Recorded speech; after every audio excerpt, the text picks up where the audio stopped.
I've seen it said that the opposite of love is indifference. Right now, I would disagree. For me anyway, the opposite of love is hate. Blind, seething hatred. I used to love my wife with all my heart and soul. I would have done anything for her, even taken a bullet. But that's not the case anymore. She tore my heart out and destroyed my once happy life. And now, it's time for me to destroy hers. The house was dark as I slowly crept up the stairs, doing my best to keep from giving myself away. Of course, the two cheaters in what was once the master bedroom I used to share with my wife couldn't hear me anyway, what with all the racket they were making. I got to the door of the bedroom, which was only partially closed, and pushed it the rest of the way open with the 12-gauge pump shotgun I had with me. There they were, my soon-to-be ex-wife, Alice, and my boss, Jake Harmon. I pumped a round into the chamber and watched as the two stopped and stared at me, surprised. There's nothing quite like the sound of a round being pumped into the chamber of a shotgun to get someone's attention. "What are you doing here, wimp? You're supposed to be in Jonesboro. Why are you here? You want to watch a real man with your wife? Is that it? Are you some kind of pervert or something?" Alice giggled at that. "Yeah, baby, he wants to watch a real man give it to me good." Jake laughed as he stepped toward me. That's when it began. I said nothing as I fired a round at his crotch, blowing his private parts to kingdom come. He screamed in pain as he fell to the floor. Alice's screams joined his almost in perfect harmony.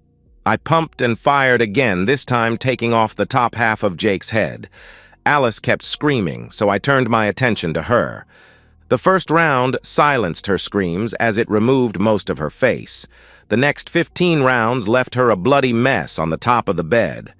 I wasn't finished, and kept firing, alternating between Jake and Alice. At one point, I looked down and saw my feet were almost buried in a pile of spent shotgun shells. Damn, I wondered. How many rounds are in this thing? I kept pumping and firing round after round into the goo that was once Jake and Alice. I finally stopped, my rage now gone. The room reeked of gunpowder and I could see smoke hanging in the air like a thick blanket. I looked at the bloody mess before me and knew my life was over. Once the police arrived, they would probably shoot me dead. If they didn't, I would probably end up on death row. No thanks. I checked and found I still had one round left. I put the muzzle of the shotgun under my chin, then reached down and pulled the trigger with my right hand.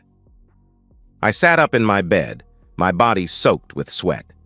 At first, I didn't recognize my surroundings, then it came back to me. I was at a Days Inn in Jonesboro, Arkansas, and had been since Sunday. It was now early Thursday morning. I was here to take care of a customer upgrade at Jake's direction. The job was finished on Wednesday, and I had wrapped up my paperwork before going to bed. I had planned on driving back after checking out of the hotel after sunrise. As my head cleared from the remnants of the nightmare, I caught my breath and looked at the clock. It was only 3:30 a.m. Shit, I thought. I'll never be able to get back to sleep. I got up out of bed, washed my face, then made a cup of coffee. I turned the television on and tried to calm myself down. This wasn't the first time I had experienced a nightmare, and something told me it wouldn't be the last. It had been like this almost every night for the last week, since I first learned of Alice's betrayal. Each nightmare had been quite similar, with the only variation being my weapon of choice.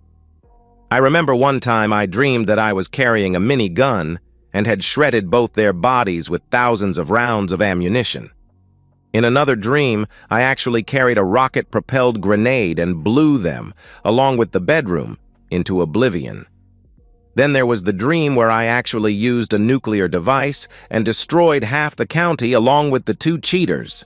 Mind you, I'm not normally a violent man, and even though I spent 4 years in the Marine Corps, had never once fired a weapon in anger. Sure, I have a few guns, including a 12-gauge shotgun. Hell, everyone in these parts has a gun or two. But I never once considered using any of them against another human being. Until recently, that is. Why the change, you ask? Let me tell you. My name is Thomas Jefferson Langley. My parents had a thing for history, so I was saddled with the name from birth. My sister and only sibling was named after Betsy Ross. I joined the Marines straight out of high school and was made a nuclear, biological, and chemical defense specialist. With the exception of a one-year tour to Okinawa, Japan, my time was spent stateside, mostly working as an instructor. During my last 6 months in the service, I was one of the guys who ran the gas chamber at the base where I was stationed. I realized early on in my military service there was little to no use for someone with my skills in the civilian world, so I went to school and got a degree in networks and business. It took 3 years to finish my 2-year degree, so I got out at the end of my 4-year stint and went back to school using my benefits. When I graduated, I went to work as an account representative for Empire Tech Solutions, a nationwide IT company headquartered in my hometown in Missouri. I met Alice when I was doing a survey at the local newspaper. She worked as an editor and was one of the people who decided what photographs would work best with their articles. We talked, dated, fell in love, and eventually got married. That was 5 years ago. The next 4.5 years were good ones. Alice and I got along quite well and enjoyed spending time together whenever we could. We made love several times a week and began to talk about having children. We made pretty good money, so we bought an old 4-bedroom farmhouse in the country that sat on 4 acres. It needed some work, but we both loved it. She liked the fact that it was a bit rustic, and I liked the separate shop that sat on the property. Both of us also liked the fact that the master bedroom had its own gas fireplace, and there was plenty of room for children. Then the world went to shit. My boss, Bill Michaels, retired, and the company began searching for his replacement. I thought this would be a golden opportunity for me, so I applied for the job. I didn't get it, but I was told by John Carlson, the man in charge of the company's service operations nationwide, that I was seriously considered, but the board selected someone else, Jake Harmon. I looked up Harmon on the company intranet and found that he was being moved here from Boston, where he worked as the senior account representative for the Northeast region of the country. He had a bit more seniority than me, but not that much. His uncle also happened to be one of the senior members of the board of directors. Naturally, he got the job. I studied the picture of his face and took an instant dislike to him. There was something about that crooked smile of his that just screamed trouble. He came on board and made all the rounds. The women in the office took to him like a moth to a flame. He stood a few inches taller than me and was quite muscular. He smiled that crooked smile as he shook my hand the first time we met. "Well, I finally get to meet my opposition," he said. "I'm told you almost got my job. Don't worry, I won't let that interfere with our relationship." "I'm glad to hear that," I told him. He smiled and then left my office. Something about him really set me off, but I wasn't quite sure what it was. I told Alice about it one night after dinner. "Why don't you invite him over for dinner one night?" she said. "Maybe you can break the ice with him. Is he married?" I shook my head. "I don't think so. I didn't see that in his online bio." Maybe he's just a bit lonely. A single guy in a new town surrounded by strange faces. It can't be easy for him to adjust, especially after living in Boston. "Maybe you're right," I said. The next day, I invited him to dinner, and he eagerly accepted my invitation. "And feel free to bring the family if you want," I told him. "There's no family, it's just me. But I'd love to come have dinner with you and your wife. Thanks for the invite. Should I bring anything?" "Just your appetite," I said. "Okay, I'll be there." He arrived at the house on time, and we had a good evening overall. We got to know each other a bit, and I thought we had established a bit of a rapport. Alice went all out, making a pot roast with potatoes and vegetables. She even put some in a Tupperware container for him to take home. "He doesn't seem like such a bad guy," Alice said after he left. "You two seem to get along okay?" "Yeah, I guess," I said. Still, I had doubts niggling in the back of my mind. That was a wonderful pot roast, by the way. Let me help you with the dishes, then I'll thank you properly upstairs, I added, giving her a swat on the rear end. She giggled, then pranced into the dining room to start putting things away. The next day at work, Jake came by my office. I just wanted to thank you for dinner last night. That was some pot roast your wife made. You're welcome. Yes, Alice is a very good cook. He smiled as he nodded his head. I couldn't help but wonder what else he was thinking. Listen, Tom, I'm going to need you to start making more trips out of town. I know my predecessor limited your time out of town, but I'm concerned we may see some business slip if we don't get a bit more aggressive. What are we talking about? I asked. He was right. Bill made sure I took no more than one trip every 2 weeks at the most, concerned about the impact on my home life. That was one of the things I really appreciated about him. I'm thinking maybe 1 trip a week. I know it may be rough on things with Alice, but I'll make sure you get well compensated for your time away from home. When is this starting? I asked. Next week, he said. That wasn't much advance time, given that today was already Friday. In fact, I'd like you to go to St. Louis on Monday. Peters and Leestrom are talking about updating some of their servers in preparation for tax time, and I'd like you to assess the situation and make some recommendations. Normally, this would be done remotely, but I'd like you to be a bit more hands-on. Peters and Leestrom was an accounting firm that we had done business with for years, and this was the first I had heard of an upgrade. All right, I said. How long are we talking about here? This shouldn't take me more than a few hours at most. You forget? They have satellite offices all over the city. You'll need to visit them all. Crap, I thought. That could take 2 or 3 days. Maybe even 4. All right, I'll let Alice know. She's not going to be happy. I think she'll get over it when she sees your paycheck, Jake said before leaving my office. Alice wasn't happy with me being gone potentially 4 days the next week, but I took her out to dinner and dancing that night, and we spent much of the weekend in bed. Call me when you get settled in, and I'll expect a call every day, she said when I packed my bags in the car.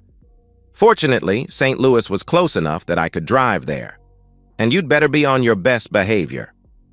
Aren't I always? I asked, before giving her a kiss. I called her cell phone when I got settled into my room in St. Louis, and later that evening after my first meeting with the client. I called the house phone every night, and we enjoyed nice, long discussions, always ending on a happy note. As it turned out, I was finished with the client early Thursday morning, so I drove home, planning to surprise my wife.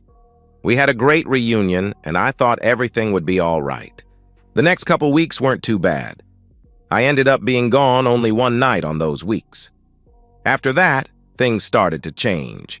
The trips got longer, and for the next 4 weeks, I was gone 4 days, and 1 trip lasted 5 full days. Jake was true to his word, and I did see a hefty increase in my paychecks, but that hardly compensated for the time I was away from Alice. At first, Alice seemed to be able to deal with the absences, but I could tell they were starting to affect her after the 4th week.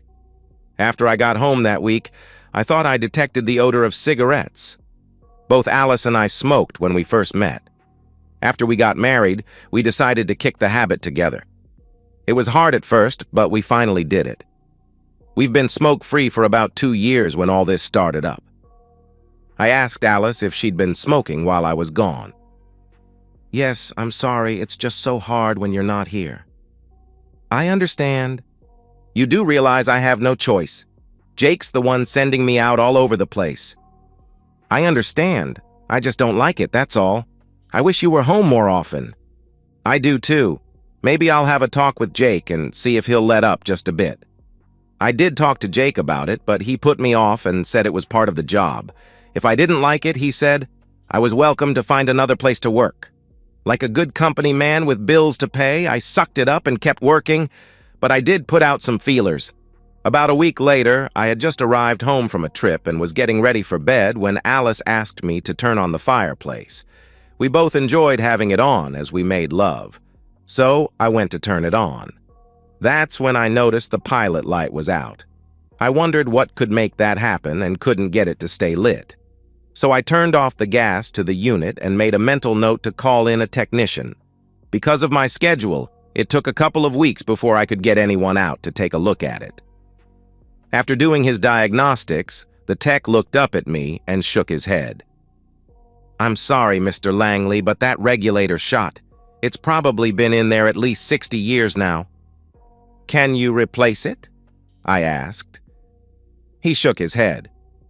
"I'm afraid not. They quit making those about 30 years ago. Frankly, I'm surprised it's lasted as long as it has without causing problems. You realize you could have had one hell of an explosion up here. If I were you, I'd replace that whole insert." "I'm not sure when I'll have the time to do that. My schedule's pretty screwed up." He handed me a card. "Well, when you get the time, come on down and take a look at what we've got. We've got units with remote controls and one you can control with your smartphone over the internet. In the meantime, I'd keep the gas shut off to that thing, otherwise you could have a serious problem." "Thanks," I said, taking his card. Unfortunately, I was never able to get around to replacing the insert, despite Alice's constant reminders. Jake kept sending me out, sometimes over the weekend. As a result, things got very frosty in the house. Our intimate life all but disappeared, and Alice started getting very short and snippy with me. I did my best to maintain some semblance of calm, but it wasn't easy. As the trips continued, Alice got even worse. Jake didn't seem to care, though, as he kept sending me out to one client or another. Several times when I called the home phone, I got the answering machine, and when I called Alice's cell, it would go straight to voicemail. When I asked her about it, all she would do was offer excuses. "Sorry, but I decided to go out for a drink with the girls and I didn't hear the phone ring," she would say. Then the worst possible thing that could happen did happen. I finished a site visit a day early and decided to come home to surprise Alice. As it turned out, I was the one who got the surprise. As I pulled into our driveway, I saw Jake's BMW sitting in front of our garage. I wondered what he was doing here. I got out and put my hand on the hood of his car. It was fairly warm, so I knew he hadn't been here very long. I went into the house and saw Alice sitting on the couch with Jake. I saw her quickly pulling her hands back as I opened the door. I also took note of what she was wearing, a short black dress that showed off a lot of leg and a lot of cleavage. The smell of cigarette smoke was also quite thick in the house. "Tom, you're home," she said, standing up. Jake also stood up and looked at me, a smirk on his face. "Yes, this is a surprise," he said. "You were supposed to be gone until tomorrow. What happened?" "We finished the job a day early, so I thought I'd come home and spend some time with my wife. What's going on here?" I asked. "Jake was just going to take me out to dinner," Alice said. Jake smirked as I nodded my head. "I see," I said. I turned to Jake before speaking. "Well, I'm home now, so if anyone is taking Alice out, it'll be me, her husband. I think you should leave now." "And if I don't?" he asked. "Then I'll just have to kick you out of my house. You may be my boss at work, but not here. In my home." He chuckled and looked at Alice. "I'll take care of this," Alice said, looking at Jake. "I think you should leave now." Jake said nothing for a few moments, then nodded his head and got ready to leave. "I will be discussing this with John tomorrow," I said before Jake opened the door to leave. "I don't think he'll approve of you hanging in on an employee's wife." "You better not say anything to John. You forget, my uncle is a senior member of the board. He'll have your job as well as John's. And don't forget, you're supposed to be in Jonesboro on Sunday." He turned to Alice. "I'll talk with you later," he added before closing the door. I turned back to Alice. "What the hell is going on here? Are you sleeping with him now?" Alice said nothing but looked down, embarrassed. I had my answer. "You are, aren't you? How long has this been going on?" "A while." "Damn it, Tom, you're never home," she said. "Yeah, because the guy you're with keeps sending me out of town." "My God, Alice, how can you be so stupid? You knew he was the one sending me away. Surely you're smart enough to figure out what he was doing. How many times have you been intimate with him in our bed?"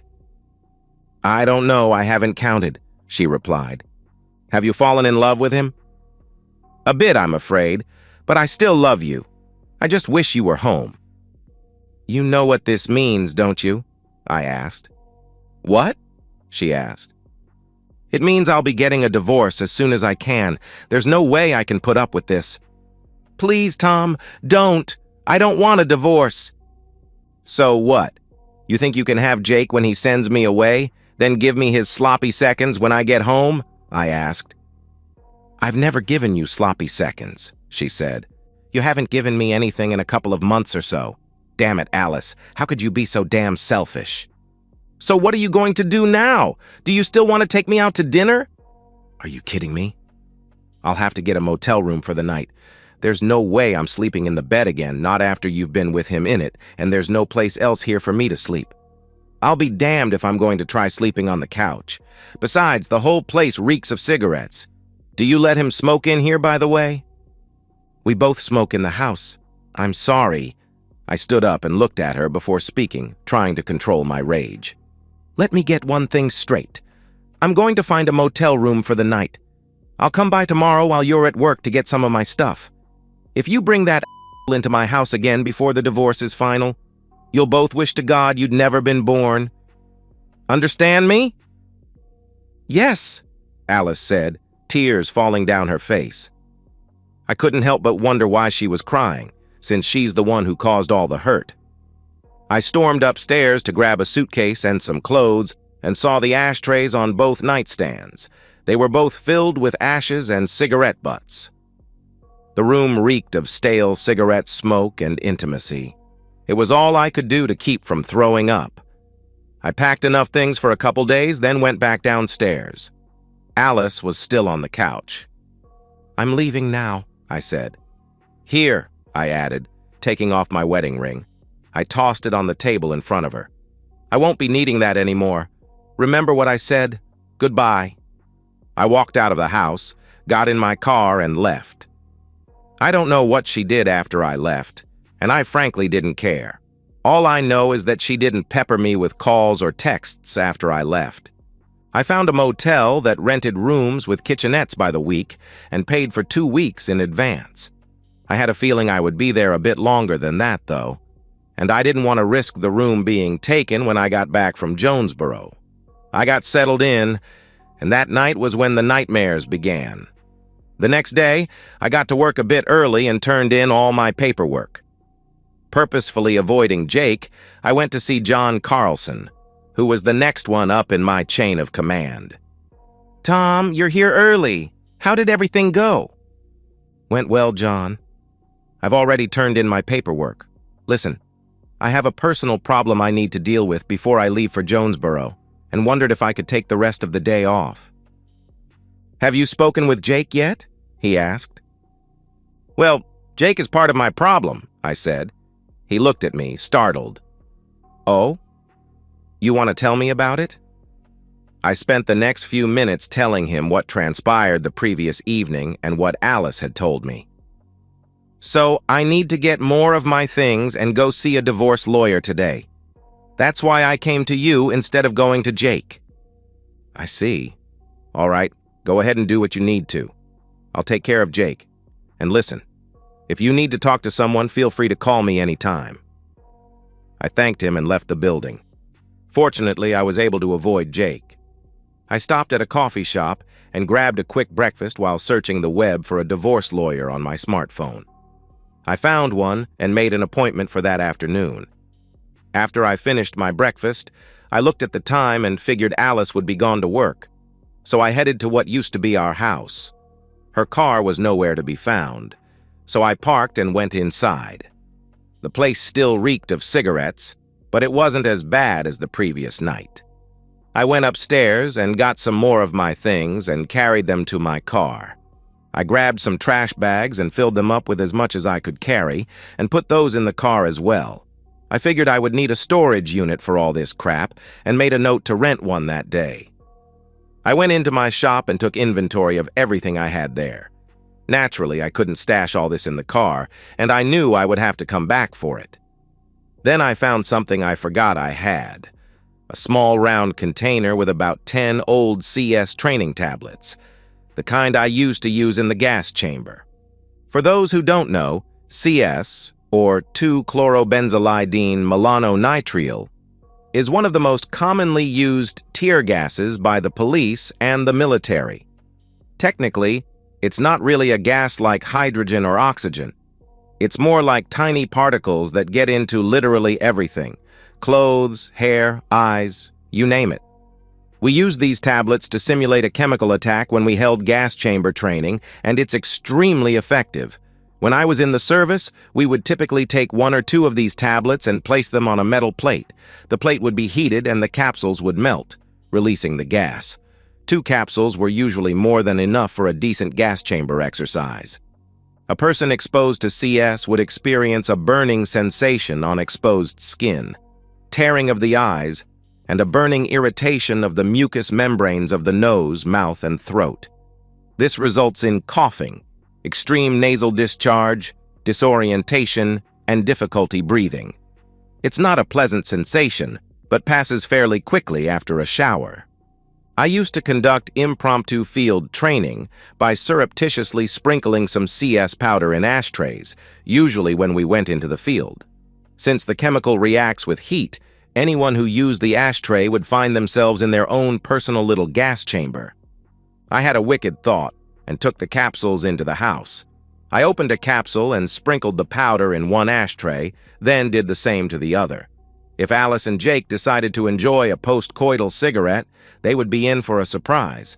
That'll teach them to smoke in my house, I thought. I went through the house and did the same with a couple other ashtrays I found that had been used. But I didn't stop there. I took a couple capsules, opened them up, and sprinkled the powder on the bottom sheet of the bed and the 2 pillows, then carefully replaced the top sheet and the bedspread. I thought about sprinkling a bit of CS on the stove, but decided against it. I only had 4 capsules left, and I wanted to have enough for a return trip. I figured that what I had already done would be enough to cause a bit of coitus interruptus, at least for now. The last thing was to collect my guns, my personal laptop, and our tax forms for the last 2 years, which the lawyer said she wanted to see. I locked the guns in the trunk of my car, then locked up the house and left.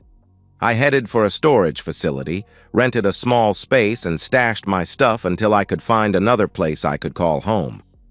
When I finished unloading my car, I locked the storage unit up and noticed I had just enough time for a quick burger before my appointment with the lawyer. I arrived at the law office of Lisa Hawkins right on time and was ushered into her office. She listened to my story, taking notes as I spoke. She didn't say anything until after I had finished. "Well, Mr. Langley, that's quite a story. Do you see any way to put your marriage back together?" "No, none," I said. "All right, well, for starters, Missouri is a limited no-fault state. However, you can cite her adultery as that may affect the distribution of the marital assets. You have no children, so there won't be any issues with child support. I see from the tax forms you brought in that your wife made just a little less than you, but in my opinion, not enough to warrant any spousal maintenance. What about the house? Do you want to keep that?" "No, I can't live there anymore. She can keep it if she wants." "Or you could sell it and split the proceeds, but I doubt you have very much equity in the place. I can suggest you sell it and see what she says in her response." "That's fine. Can I go after Jake for what he did?" She shook her head. "You mean for alienation of affection?" she asked. I nodded my head. "No, I'm afraid that's not an option in Missouri. Hasn't been since about 2003. You say he's your boss?" "Yes," I said. "Well, then I would recommend you go over his head, maybe speak with his boss or your company's HR department. You work for Empire Tech, is that right?" she asked. "Yes," I said. "Well, you're in luck. I happen to know they don't tolerate any behavior like that. Talk to them. Let them know what's going on. I'm sure they'll work with you. If they don't, come back and we'll discuss it, okay?" "That sounds good, thanks," I replied. "All right, I'll get the paperwork started. Where would you like her served?" "At her place of work would be nice," I said. Lisa smiled at that. "Okay now, don't do anything stupid. That also means no dating. The court won't look at that very kindly at all. I would also recommend you see a counselor." She pulled out a card and handed it to me. I recognized the name. Dr. Rose Carlson, John's wife. "Got it, thanks," I said. We wrapped up the meeting, and I paid a retainer after she handed me a checklist of things to do that she said would help protect me financially. We only had one joint credit card through our bank, so I canceled the card, withdrew half of what we had in the bank, and opened a new account in my name only. From there, I grabbed a bite to eat and went back to the motel. I didn't hear from Alice until later that evening. I recognized her number when it came up on my smartphone. I decided to take the call. "You son of a... What did you do to the house?" Right then, I knew exactly what happened. "I don't know what you're talking about," I lied. "Yes, you do, you bastard. You put something in the ashtrays, and there's something in the bed?" "You mean besides you and Jake?" I asked. "Damn it, tell me what you did. We can't even use the bedroom." "We?" I asked. The next voice was that of my boss, and he wasn't happy. "God damn it, Tom, what did you do? The whole place is like a gas chamber or something. I'm gonna kick you. What are you doing in my bed with my wife, you son of a blip? If anyone deserves to get his ass kicked, it's you." "You're going to pay for this," he threatened. "I'll make sure to pass your little threat on to John and my attorney. Bye now, bye." I ended the call and started counting to 10. The phone rang again before I counted to 7. I ignored the call and let it go to voicemail. I couldn't help but smile, thinking about what just happened in the bedroom. Something told me they wouldn't be using that bed tonight. I slept pretty well that night, except for the one nightmare where I dreamed about blowing the two cheaters away with a machine gun. I slept in the next day and didn't roll out of bed until about 10:30. I drove to an IHOP for a late breakfast and was surprised when Alice sat at my table. "What a surprise! How did you sleep last night?" I asked. "I think you know how I slept last night. I was driving by and saw your car, so I thought I would stop in and see you." "What do you want, Alice? I'm trying to enjoy a good breakfast." "I want to talk about us," she said. "There is no us anymore, Alice. You made that happen when you decided to be with my boss." "I didn't mean to hurt you. I was just lonely," she replied. "And you think I wasn't? You knew goddamn good and well I was gone because your buddy sent me away. By the way, I saw an attorney yesterday. She's working up divorce papers. You should get served sometime next week." "But I don't want a divorce," she said quietly. "And I don't want a cheating woman for a wife. Don't worry.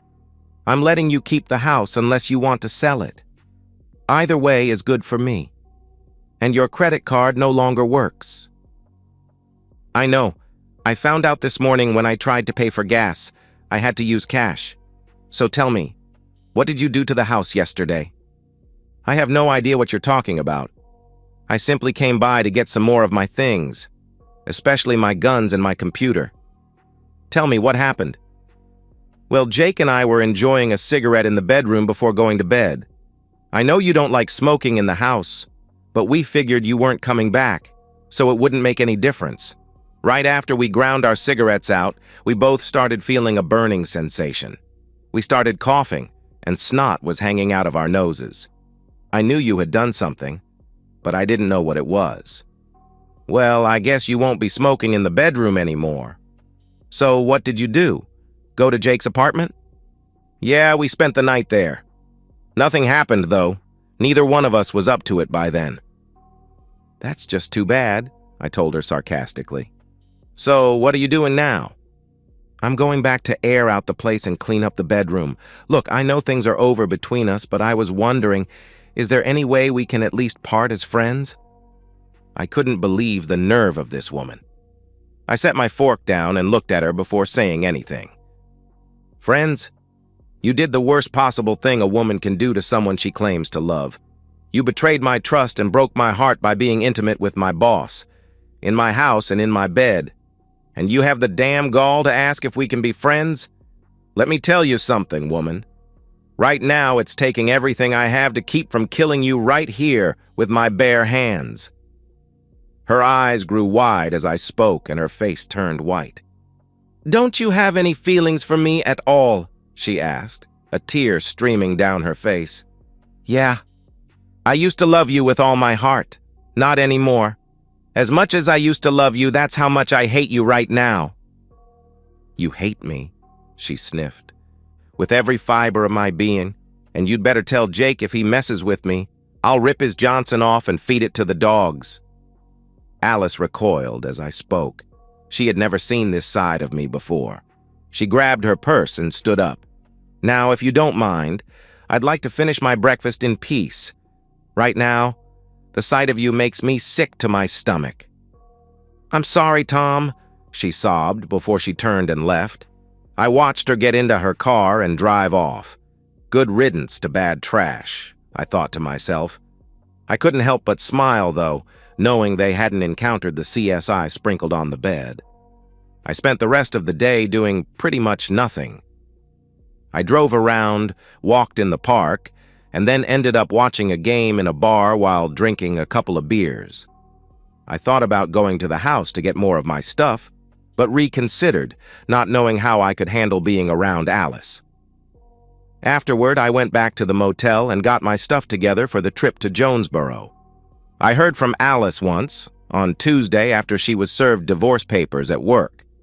She wasn't very happy and felt humiliated when the process server said she was being served divorce papers for her adultery. "How could you humiliate me like that?" she asked. "How could you humiliate me by being intimate with my boss woman?" I snarled back at her before ending the call. I also got a threatening email from Jake, which I forwarded to John. John wrote me back, saying not to worry about Jake. "If all goes well, he'll be gone by the end of the week," John said. Good, I thought. He can take the cheating woman with him. And now, I'm getting ready to head back. In a way, it's probably good that I wasn't in town to deal with the cheaters these last few days. There's no telling what I might have done. Looking at the clock, I saw that it was nearing 5 a.m., so I decided to take a shower, grab some breakfast, and head back. I was on the road heading home at about 6:30 on Thursday. I had a fairly lengthy drive ahead of me, so I used the time to unwind. As I approached my hometown, I turned on the radio to my favorite local station, hoping to hear the morning news. At least one person is reported dead and another in critical condition after firefighters responded to an incident on Old Mill Road, the announcer said. Old Mill Road? That's the road where my house is, I thought. I turned up the volume and listened further. According to reports, an explosion tore off the second story of an old farmhouse on Old Mill Road late Wednesday night. Firefighters responded but were unable to control the blaze. 2 persons were pulled from the house. One was pronounced dead at the scene. It's not known what started the fire. I had a bad feeling about this and decided to swing by the house just in case. When I got there, I was shocked at what I saw. The house was completely destroyed. All that remained were smoking ruins and the brick fireplace. I saw 2 vehicles by the shop. One was Alice's, and the other appeared to be Jake's. The shop where all my tools were located appeared to be untouched. I pulled into the driveway and was stopped by a couple of firefighters. "I'm sorry, sir, but you're going to have to leave," one of them told me. I pulled out my license and showed it to them. "This is my house. I've been in Jonesboro since Sunday. What happened?" "Someone reported an explosion late last night. We got crews here as fast as we could, but it was too late. I heard on the radio that 2 people were pulled out. My wife was here last night." "What happened to her?" "Well, sir, a woman was pulled out of the house. She was pretty badly injured and was taken to the burn center at the hospital in town. I don't know who she was, and I haven't gotten any updates on her condition." "And the other person?" I asked. The firefighter looked down before shaking his head. "I'm sorry, sir, he didn't make it," the firefighter said. I nodded my head. "What caused this?" I asked, pointing at the remains of the house. The firefighter looked at the pile of burned rubble and shook his head. "Not sure just yet. We're still investigating. You may want to contact your insurance company." I nodded my head and pulled out. I got to my motel and called John to tell him the news. "I'm sorry to hear that, Tom. Just so you know, the board agreed to terminate Jake's employment yesterday. He was going to be fired today. Why don't you go by the hospital and check up on Alice? Take the rest of the day off." "Thanks, I'll see you tomorrow." I went to the hospital and found the ward where Alice had been taken. I spoke briefly to the nurse on duty and gave her my insurance information. That's when I learned she had second- and third-degree burns covering more than half of her body. "She's lucky to be alive," the nurse said. "Can I see her?" I asked. "Not right now. We've got her on antibiotics and she's been sedated. The doctor says she's probably going to need skin grafts." "Let me know when I can see her," I said, giving the nurse my cell number. I went back to my room and cried. Don't ask me why. Maybe it was grief for the years I had spent with Alice, but I don't know. What I do know is that most of the hatred I felt for her was now gone. Before she hooked up with Jake, she was the love of my life. I went online and filed a claim with my insurance company. According to the site, I would be informed of their intentions within 30 days. That night was the first time I slept without experiencing my nightmare. Over the next few days, I confirmed that Jake had died in the initial explosion. John also informed me that Jake's job was now mine, if I wanted it. What the hell, I thought. I figured I might as well take it, since it would mean more money and not much travel. I spent a couple of days looking for a decent apartment and found one. I moved my stuff in, set up the house, and spent a weekend pulling my tools from the old shop. While I was there, I walked through the ruins of our house, looking for anything that could possibly be salvaged. Sadly, I found nothing useful. A few days later, I got a call from the hospital saying I could see and talk with Alice. I walked into her room and looked at her, most of her body covered in bandages. I walked to the side of her bed and looked down at her. She looked up at me with one eye, and I could see the tears falling down her face. "Can you talk?" I asked. She nodded her head slightly and mouthed, "Yes." "What happened?" "We went out Wednesday night. When we got back, I asked Jake to turn on the fireplace in the bedroom. He got it lit on Monday, and we used it for 2 nights without any problem." "What? Don't you remember I told you to keep the gas to that thing shut off until the insert was replaced? What were you thinking?" "I'm sorry," she said. "Go on," I said. "Well, Jake saw the pilot was out, so he checked to see if the gas was turned on, then he lit a match to start the pilot, and that's when it happened. I heard a loud boom. Then the next thing I know, I'm waking up here. That's why I shut the gas off to that thing. I told you it was too dangerous to turn on." "I guess I forgot," she said. "Well, Jake is dead now," I told her. Tears fell down her face. "And the house is completely demolished, just like our marriage." "I really messed everything up, didn't I?" she asked. "Yes, you did," I told her. "So what happens now?" she asked. "Well, they tell me you're probably going to need skin grafts. It's going to be very expensive. I don't know if your insurance will be able to cover it." "What about us?" she asked. "I already told you there is no us anymore. You messed that up too."